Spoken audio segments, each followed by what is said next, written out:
اور رمضان مبارک کا مہینہ ایسے عظیم مہینہ ہے کہ جو رمضان کا مہینہ کا روزہ رکھے گا مکمل، پھر اس کے بعد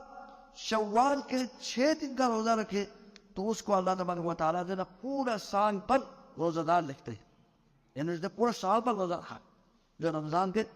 پورا مہینہ روزہ رکھے اور اس کے بعد پھر جو مہینہ شوال کے 6 دن، شوال میں پورے پھر 6 دن کو، تو اس کے لیے سال پر روزہ رکھنے کا اجر ثواب اللہ تعالیٰ لکھ دیتے ہیں. کتنے رمضان کے برکت. اور رمضان مبارک کا مہینہ ایسا عظیم مہینہ ہے کہ جو رمضان کی راتوں میں امام کے ساتھ تراویح پڑھے، امام کے ساتھ فرض نماز پڑھیں، پھر اس کے بعد وہ امام کے ساتھ وہ نفلی نماز پڑھیں، تراویح پڑھیں، اور امام کے ساتھ وہ